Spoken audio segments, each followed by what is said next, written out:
Hello, തന്നീസ് kitchen ചാനലിലേക്ക് എല്ലാ കൂട്ടുകാർക്കും സ്വാഗതം. വളരെ എളുപ്പത്തിൽ മിക്സിയൊന്നും ഇല്ലാതെ തന്നെ നമുക്ക് ചില ദിവസങ്ങളിൽ നമുക്കിതുപോലെ വളരെ സിമ്പിളായിട്ട് ഒരു ലഞ്ച് റെസിപ്പി ഉണ്ടാക്കിയെടുക്കാം കേട്ടോ. നാടൻ ഊണ്.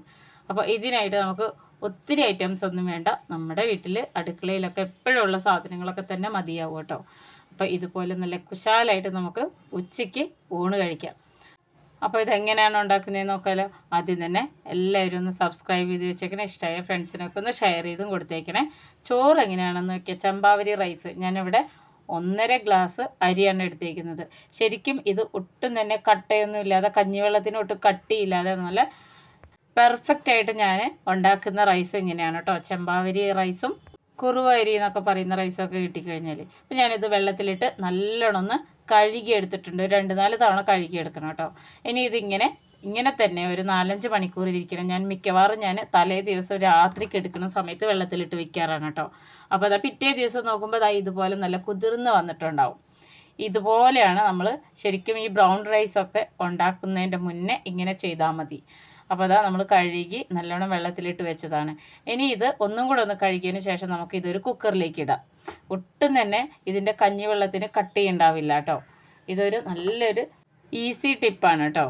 അപ്പോൾ ഇത് ഞാൻ കുക്കറിലേക്ക് ഇങ്ങനെ ആ ഒരു വെള്ളത്തിൽ നിന്ന് വാർത്തെടുക്കണം. കൈകൊണ്ട് തന്നെയാണ് ഞാനിത് ഇട്ട് കൊടുക്കുന്നത് കേട്ടോ. ഈ ഒരു രീതിയിൽ ചോറ് വെച്ച് നോക്കൂ, നല്ല ടേസ്റ്റും ആയിരിക്കും, നല്ല സോഫ്റ്റ് ആയിരിക്കും ചോറൊക്കെ. അപ്പോൾ ഇനിയിതാ ഇത്രയും വെള്ളം ഞാൻ വെക്കുന്നുണ്ട്. കുക്കറിൻ്റെ 1/4 ഭാഗത്തോളം വെള്ളം ഞാൻ വെക്കുന്നുണ്ട്. ഇനി ഇതിലേക്ക് 1 സ്പൂണോളം സൺഫ്ലവർ ഓയിലോ വെളിച്ചെണ്ണയോ ഒന്നും ഇങ്ങനെ ഒഴിച്ചു കൊടുക്കണം. അതിങ്ങനെ പൊങ്ങി വരാതിരിക്കാൻ വേണ്ടിയിട്ടാണ് കേട്ടോ.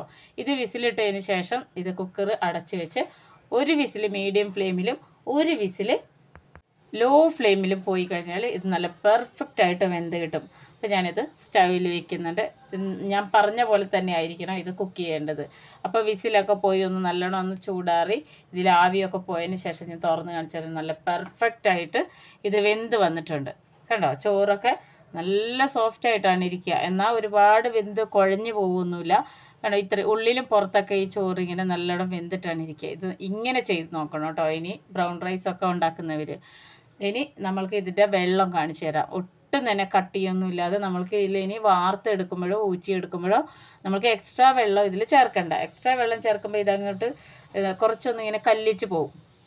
അപ്പം ഞാൻ ഇതൊരു അരിപ്പ പാത്രത്തിലേക്ക് ഒഴിച്ച ശേഷം ഞാൻ ഈ ഒരു രീതിയിലാണ് ഇരിക്കുക. ഇങ്ങനെ വെച്ച് കഴിഞ്ഞാൽ ചോറിൽ ഒരു കട്ട കുത്തോ അല്ലെങ്കിൽ ചോറ് വേകാതിരിക്കുക, ഉള്ളിൽ വേഗ് കുറഞ്ഞിരിക്കുക, ഒന്നും വരില്ല. അപ്പോൾ നല്ല സുഭിക്ഷമായിട്ടുള്ള ബ്രൗൺ റൈസ് ഞാൻ ഉണ്ടാക്കിയിട്ടുണ്ട്. ഇനി ഇത് തോരൻ ഉണ്ടാക്കാൻ വേണ്ടിയിട്ടാണ് കേട്ടോ. ഉപ്പേരി എന്നൊക്കെയാണ് ഇവിടെ പറയുക. അപ്പോൾ നല്ലോണം കഴുകി വൃത്തിയാക്കിയ ഒരു കഷ്ണം ക്യാരറ്റും പിന്നെ ഒരു 1/4 കിലോനോളം പയറുമാണ് ഞാൻ അരിഞ്ഞെടുത്തിട്ടുണ്ട്. ഇനി ഇതിലേക്ക് ചെറിയ ഉള്ളിയും വെളുത്തുള്ളിയും കുറച്ച് എടുത്തിട്ടുണ്ട്. കുറച്ച് കറിവേപ്പിലയും എടുത്തിട്ടുണ്ട്. ഇനി നമ്മൾക്ക് മിക്സിയൊന്നും ഇല്ലാതെ തന്നെ ഇതൊക്കെ ചതയ്ക്കുന്നതാണ് കേട്ടോ. ചെറിയുള്ളിയും വെളുത്തുള്ളിയും ഇഞ്ചിയൊക്കെ ചതച്ചെടുക്കുന്ന ഒരലാണിത്. സാധാരണ ഇതെല്ലാവരും വീടുകളിലൊക്കെ കാണും. പെട്ടെന്നൊക്കെ നമുക്ക് ചില സമയങ്ങളിൽ ഇവിടെയൊക്കെ എന്ന് വെച്ച് കഴിഞ്ഞാൽ കാലത്ത് എല്ലാ ചൊവ്വാഴ്ചയും കാലത്ത് കറണ്ട് പോയാൽ വൈകുന്നേരം മാത്രമേ കറണ്ട് വരുള്ളൂ. ആ സമയത്ത് ഞാൻ ഉണ്ടാക്കിയെടുക്കുന്ന ഒരു മെനു ആണ് കേട്ടോ ഇത്. അപ്പോൾ ഇത് നല്ലോണം ചതച്ചെടുത്തിട്ടുണ്ട്. ഇനി നമുക്ക് ഒരു ഇൻഡാലിയത്തിൻ്റെ ഒരു ചീനച്ചട്ടി ഞാനിതാ ഇവിടെ സ്റ്റൗവിൽ വെച്ച് ചൂടായി വന്നിട്ടുണ്ട്. വെളിച്ചെണ്ണ 2 സ്പൂൺ വെളിച്ചെണ്ണ, 1/2 സ്പൂണോളം കടുക് ഇട്ട് കൊടുത്തിട്ടുണ്ട്. കടുക് ഒന്ന് മൂത്ത് വരുന്ന സമയത്ത് നമുക്ക് ഉണക്കമുളക് ചേർത്ത് കൊടുക്കാം. ഉണക്കമുളക് നിർബന്ധമില്ല കേട്ടോ. ഇഷ്ടമാണെങ്കിൽ മുളക് പൊടി ഇട്ട് കൊടുക്കാം. 1/2 സ്പൂണോളം ഉണക്കമുളക് ഇട്ട് കൊടുത്തിട്ടുണ്ട്. നമ്മളിനി ചതച്ച് വെച്ചില്ലേ ചെറിയ ഉള്ളിയും വെളുത്തുള്ളിയും പിന്നെ കറിവേപ്പില ഒരു പിടി എടുത്ത് വെച്ചിട്ടുണ്ടായിരുന്നു, ഇതും കൂടെ ഒന്ന് ചേർത്ത് കൊടുക്കാം. ഇനി ഇതൊന്ന് ചെറുതായിട്ടൊന്ന് മൂത്ത് വരുന്ന സമയത്ത് നമുക്ക് ഇതിലേക്ക് നമ്മൾ നേരത്തെ അരിഞ്ഞ് വെച്ച പയറും ക്യാരറ്റും കൂടെ ഇതിലേക്ക് ഇട്ട് കൊടുക്കണം. നല്ല ടേസ്റ്റുള്ളൊരു തോരനാണ് കേട്ടോ ഇത് നമ്മൾ തേങ്ങയൊന്നും ചേർക്കാതെയാണ്. അതായത് നമ്മൾ ഇപ്പോൾ ഉണ്ടാക്കുന്ന മെനു എന്ന് വെച്ച് കഴിഞ്ഞാൽ മിക്സിയൊന്നും ഉപയോഗിക്കാതെ അരയ്ക്കാതെയൊക്കെ നമ്മൾ സിമ്പിളായിട്ട് ഉണ്ടാക്കുന്ന ഒരു മെനു ആയതുകൊണ്ടാണ് കേട്ടോ. അപ്പോൾ ഇനി ഇത് പയറും ക്യാരറ്റും കൂടെ ഇട്ട് കൊടുത്തു. 1/2 സ്പൂണോളം ഉപ്പും കൂടെ ചേർത്ത് കൊടുത്തു. ഇനി ഇതിനെ നന്നായിട്ടൊന്ന് ഇളക്കി യോജിപ്പിച്ച് കൊടുക്കാം.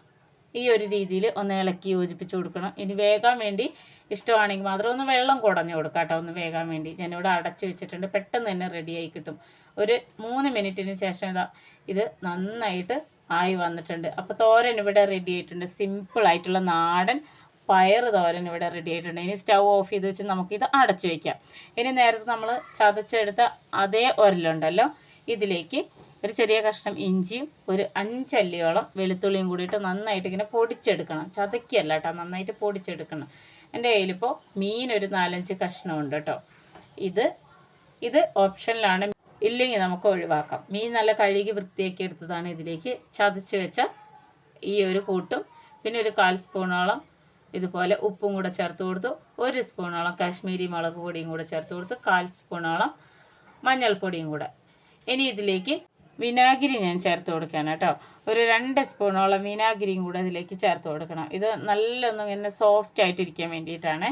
അപ്പോൾ ഇനി ഇത് നല്ലോണം ഒന്ന് കൈ കൊണ്ട് കുഴച്ചെടുക്കണം. പെട്ടെന്നൊക്കെ ഒരു ഗസ്റ്റ് വന്ന് കറണ്ട് ഇല്ലാത്ത സമയത്തൊക്കെ ആണെന്നുണ്ടെങ്കിൽ നമുക്ക് ഇതുപോലെ സിമ്പിളായിട്ട് ഉണ്ടാക്കിയെടുക്കാം കേട്ടോ. ഒരു മീൻ ഫ്രൈ മാത്രം മതി നാടൻ ഊണിൻ്റെ കൂടെ. അപ്പോൾ നന്നായിട്ട് ഇതുപോലെ മസാലയൊക്കെ ഒന്ന് തേച്ച് വെക്കണം. ഇതുപോലെയാണ്, ഏത് മീനാണെങ്കിലും കുഴപ്പമില്ല കേട്ടോ. നമുക്ക് സാധാരണ അയലയോ മത്തിയോ ഒക്കെ കിട്ടിയാലും ഇതുപോലെ ചെയ്തെടുക്കാം. ഇനി ഞാനിവിടെ ഒരു 3 തക്കാളിയും 4 സവാളയും നീളത്തിൽ അരിഞ്ഞു വെച്ചിട്ടുണ്ട്. ഇത് നമ്മൾ കറിക്ക് വേണ്ടിയിട്ടാണ് കേട്ടോ. അപ്പോൾ നമുക്ക് പച്ചക്കറി ഒന്നും ഇല്ലാത്തൊരു സമയം കൂടിയാണെങ്കിൽ ഇങ്ങനെയും കൂടി ചെയ്യാം. ഇതിലായിട്ട് ഇനി ഇതാ ഒരു 10-15 അല്ലിയോളം വെളുത്തുള്ളി, ചെറിയ കഷ്ണം ഇഞ്ചി അരിഞ്ഞിട്ടുണ്ട്, ഒരു പിടി കറിവേപ്പില, ഒരു 2 പച്ചമുളക്. ഇനി ഒരു കടായി ഞാൻ സ്റ്റൗവിൽ വെച്ചിട്ടുണ്ട്. ഇതിലേക്ക് 3 സ്പൂണോളം വെളിച്ചെണ്ണ, 1/2 സ്പൂണോളം കടുക് ഇട്ട് കൊടുത്തിട്ടുണ്ട്. ഇനി നേരത്തെ എടുത്ത് വെച്ചില്ലേ ഇഞ്ചിയും വെളുത്തുള്ളി പച്ചമുളകും ഇതെല്ലാം കൂടെ ഇതിലേക്ക് ഇട്ട് കൊടുക്കണം. ഇതൊന്ന് മൂപ്പിച്ചെടുക്കണം കേട്ടോ. ഈ വെളുത്തുള്ളി ഒന്നിങ്ങനെ മൂത്ത് വരണം. ഇതിൽ നമ്മൾ ചതച്ചെടുക്കുന്നൊന്നുമില്ല. ഇനി ഒന്ന് മൂത്ത് വന്നു കഴിഞ്ഞാൽ കാശ്മീരി മുളക് പൊടിയാണ്, നമ്മൾ സാധാരണ മുളക് പൊടിയാണെങ്കിലും കുഴപ്പമൊന്നുമില്ല കേട്ടോ. അത് 1 സ്പൂൺ ചേർത്ത് കൊടുത്തു. ഒരു 1/2 സ്പൂണോളം മഞ്ഞൾപ്പൊടിയും കൂടെ ചേർത്ത് കൊടുക്കണേ. അപ്പോൾ തീ വളരെ കുറച്ച് വെച്ചിട്ട് ഇതിനെ ഒന്ന് ഇളക്കിയെടുക്കണം. ഇതിൻ്റെ കളറൊന്നും മാറരുത് കേട്ടോ. അപ്പോൾ ഇതാ നന്നായിട്ടൊന്ന് ഇളക്കി എടുത്തിട്ടുണ്ട് കേട്ടോ. നാടൻ ഊണിന് എപ്പോഴും വെളിച്ചെണ്ണയാണ് കുറച്ചുകൂടെ നല്ലത്. ഇനി ഇതിലേക്ക് സവാള ഇട്ട് കൊടുക്കുകയാണേ. സവാള മുഴുവനായിട്ടും ഇട്ട് കൊടുക്കണം. ഇതിപ്പോൾ 4 പേർക്ക് കഴിക്കാനുള്ള ഒരു മെനുവാണ് ഞാൻ ഉണ്ടാക്കിയിട്ടുള്ളത് കേട്ടോ. അപ്പോൾ അതിനായിട്ട് കുറച്ചധികം സവാള ഞാൻ എടുത്തിട്ടുണ്ട്. 4 അത്യാവശ്യം വലിയ സവാളയാണ് എടുത്തിട്ടുള്ളത്. അപ്പോൾ നന്നായിട്ട് ഇതിനെ ഒന്ന് ഇളക്കി യോജിപ്പിച്ച് കൊടുക്കണം. ഇതൊന്ന് വഴന്ന് വരുന്നവരെ ഒന്ന് അടച്ചു വയ്ക്കാം. അപ്പോൾ അടച്ചു വെച്ചാൽ പെട്ടെന്ന് തന്നെ റെഡിയാവും കേട്ടോ. സവാളയൊക്കെ വഴന്ന് വരാനൊന്നും അത്ര സമയമൊന്നുമില്ല. അപ്പോൾ അതാ ഇനി ഇതിലേക്ക് 1/4 സ്പൂണോളം ഉപ്പും കൂടെ ചേർത്ത് കൊടുക്കുന്നുണ്ട്. ജസ്റ്റ് ഒന്ന് ഇളക്കി കൊടുക്കാൻ കേട്ടോ. ഉപ്പും കൂടെ ചേർത്ത് കൊടുത്തതിന് ശേഷം ഇതുപോലെ ഒന്ന് ഇളക്കി യോജിപ്പിച്ചാൽ മതി. അപ്പോൾ ഒന്ന് ഇളക്കി യോജിപ്പിച്ച് കൊടുക്കുമ്പോൾ തന്നെ ഒന്ന് വഴന്ന് വരും. ഈ ഒരു പരുവത്തിലാണ് ഇരിക്കുക. ഇനി ഇതിലേക്ക് തക്കാളി ചേർത്ത് കൊടുക്കാം. തക്കാളിയും കൂടെ ചേർത്ത് കൊടുത്ത് ഒന്ന് ഇളക്കി യോജിപ്പിച്ച് ഒന്നും കൂടെ ഒന്ന് ഇളക്കി കൊടുക്കണം. ഈ തക്കാളി സവാള ഒന്ന് വഴന്നിരിക്കണം കേട്ടോ. അപ്പോൾ അതാ ഇതുപോലെ തന്നെ ഒന്ന് പെട്ടെന്ന് ഒന്ന് ഇളക്കി കൊടുത്താൽ മതി. ഇത്രയേ ഉള്ളൂ പണി. അപ്പോൾ അത്യാവശ്യം ഇതൊന്ന് വഴന്ന് വരുമ്പോൾ തന്നെ ഇങ്ങനെ ഉടഞ്ഞിരിക്കും. ഇനി ഇതിനെ ഒന്ന് അടച്ചു വയ്ക്കാം. ഒന്നുകൂടെ ഒന്ന് അടച്ചു വയ്ക്കാം. അപ്പോൾ ഈ തക്കാളിയൊക്കെ വെന്ത് ഉടയാൻ വേണ്ടിയിട്ടാണ് ഒന്ന് അടച്ചു വയ്ക്കുന്നത് കേട്ടോ. അപ്പോൾ അതാ നമ്മളുടെ കറി ഇവിടെ റെഡിയായി വരുന്നുണ്ട് കണ്ടോ. ഇതുപോലെ ഒന്ന് ഇളക്കി യോജിപ്പിച്ച് ഇനി നമുക്ക് ഒരു 1/2 ഗ്ലാസ് വെള്ളം ഇതിലേക്ക് ഒഴിച്ചു കൊടുക്കേണ്ടതുണ്ട്. നമുക്ക് കറിക്ക് വേണ്ടിയിട്ടാണ് കേട്ടോ. നമ്മളിതിൽ തേങ്ങയൊന്നും അരച്ച് ചേർക്കുന്ന ഒന്നും തന്നെ ചെയ്യുന്നില്ല, അതുകൊണ്ടാണ് കേട്ടോ. അപ്പോൾ കറിയായിട്ട് തന്നെ നമുക്ക് ഉപയോഗിക്കണമെങ്കിൽ 1/2 ഗ്ലാസ് വെള്ളം ചേർത്ത് കൊടുത്ത് ഒന്ന് അടച്ചു വെച്ച് ഒന്ന് തിളച്ച് വന്നാൽ മതി. പെട്ടെന്ന് തന്നെ ഇത് തിളച്ച് വരും. അപ്പോൾ അതാ കറി ഇവിടെ റെഡി ആയിട്ടുണ്ട്. തക്കാളിക്കറിയാണ് കേട്ടോ ഇത്. അപ്പോൾ തേങ്ങ അരയ്ക്കാത്ത അടിപൊളി തക്കാളിക്കറി ഇവിടെ റെഡി ആയിട്ടുണ്ട്. ഇതുപോലെയാണ് ഇരിക്കുക കേട്ടോ. നല്ല ടേസ്റ്റാണ്. തക്കാളിക്കറി ഇഷ്ടമില്ലാത്തവരാരും തന്നെ കാണില്ല. അപ്പോൾ ഈ ഒരു കറി മാത്രം മതി നമുക്ക് നല്ല സുഭിക്ഷമായിട്ട് ചോറുണ്ണാൻ. അത്രയും ടേസ്റ്റാണ് കേട്ടോ. അധികം ഐറ്റംസ് ഒന്നും ഇല്ലാതെ. അപ്പോൾ ഇനി സ്റ്റവ് ഓഫ് ചെയ്തിടാം. ഇനി നമുക്ക് മീൻ ഫ്രൈ ചെയ്തെടുക്കാം. അപ്പം ഞാനിവിടെ ഒരു കടായി സ്റ്റൗവിൽ വെച്ചിട്ടുണ്ട്. ഫ്രൈ പാനാണ് കേട്ടോ. ഇതിലേക്ക് വെളിച്ചെണ്ണ തന്നെയാണ് ഒഴിച്ചു കൊടുക്കുന്നത്. വെളിച്ചെണ്ണ ഒഴിച്ചു കൊടുത്തു. ഇനി നമ്മൾ മീൻ വറുത്തെടുക്കണം. അപ്പോൾ ഇതൊരു 10 മിനിറ്റ് ഒക്കെ റെസ്റ്റ് ചെയ്യാൻ വെച്ചാൽ മതി കേട്ടോ. പെട്ടെന്ന് തന്നെ ഇത് മസാലയൊക്കെ പിടിക്കും. ഞാനിതുപോലെ തന്നെ റൗണ്ടിൽ വെച്ച് കൊടുക്കുകയാണ് കേട്ടോ. അപ്പോൾ ഈ ഒരു രീതിയിലാണ് ഞാൻ മീൻ വറുത്തെടുക്കാറ് കേട്ടോ. പെട്ടെന്നൊക്കെ നമുക്ക് ഉണ്ടാക്കിയെടുക്കുമ്പോൾ ഇങ്ങനെ റെസ്റ്റ് ചെയ്യാൻ വെക്കണമെന്നൊന്നുമില്ല. അപ്പോൾ ഇതാ മീൻ ഇവിടെ എല്ലാം ഇതുപോലെ നിരത്തി കൊടുത്തിട്ടുണ്ട്. അപ്പോൾ മീനൊക്കെ ഒരു ഭാഗം ഇങ്ങനെ വെന്ത് വന്നിട്ടുണ്ട്, ഫ്രൈ ആയി വന്നിട്ടുണ്ട്. ഇനി നമുക്ക് ഇതുപോലെ മറിച്ചിട്ട് കൊടുക്കാം കേട്ടോ. അപ്പോൾ എൻ്റെ ഫ്രൈ പാൻ ചെറുതായിട്ടൊക്കെ ഇങ്ങനെ അടിയിലൊക്കെ പിടിക്കാൻ തുടങ്ങിയിട്ടുണ്ട്. അപ്പോൾ ഇതിനെ എല്ലാം മുഴുവനായിട്ടും ഇതിങ്ങനെ മറിച്ചിട്ട് കൊടുക്കണേ. പെട്ടെന്ന് തന്നെ റെഡിയാവും. മീൻ ഫ്രൈ ചെയ്ത 2 സൈഡും മൊരിഞ്ഞ് വന്നിട്ടുണ്ട്. ഇവിടെ റെഡി ആയിട്ടുണ്ട്. അപ്പം ഞാനിവിടെ സ്റ്റൗ ഓഫ് ചെയ്ത് വെച്ചിട്ടുണ്ട്. ഇനി നമുക്കൊരു ചമ്മന്തി ഉണ്ടാക്കിയെടുക്കണം. അപ്പോൾ ചമ്മന്തിക്കായിട്ട് വീണ്ടും ഞാൻ ഇടിക്കുന്ന ഓയിലിലേക്ക് കുറച്ച് ചെറിയ ഉള്ളി ഇട്ട് കൊടുക്കണം കേട്ടോ. ഒരു 10-15ഓളം ചെറിയ ഉള്ളി ഇട്ട് കൊടുക്കണം. ഇതൊന്ന് നല്ലോണം ഒന്ന് ചതച്ചെടുക്കണം കേട്ടോ. അപ്പോൾ ഈ ഒരു രീതിയിൽ ചതച്ചെടുത്താൽ മതി. ഇനി ഇതിലേക്ക് കുറച്ച് പുളി ഇട്ട് കൊടുക്കുകയാണേ. വാളൻപുളിയാണ് കേട്ടോ, ഇത്രയും മതിയാവും. പുളി ഇട്ട് കൊടുത്ത് ഇനി ഇതിലേക്ക് ഉപ്പ് ഇട്ട് കൊടുക്കണം. ഒരു 1/4 സ്പൂണോളം ഉപ്പും കൂടെ ചേർത്ത് കൊടുത്ത് ഒരു അല്ലിയോളം കറിവേപ്പിലയും കൂടി ചേർത്ത് കൊടുക്കണം കേട്ടോ. ഇനി ഇതിനെ നന്നായിട്ടൊന്ന് ഒതുക്കിയെടുക്കാം. നമ്മൾക്ക് അമ്മയൊന്നും ഇല്ലാതെ തന്നെ ഈ ഒരു രീതിയിൽ നമുക്ക് ഉണ്ടാക്കിയെടുക്കാം കേട്ടോ. അപ്പോൾ അത് നന്നായിട്ട് ഇതിനൊന്ന് ചതച്ചെടുത്തിട്ടുണ്ട്.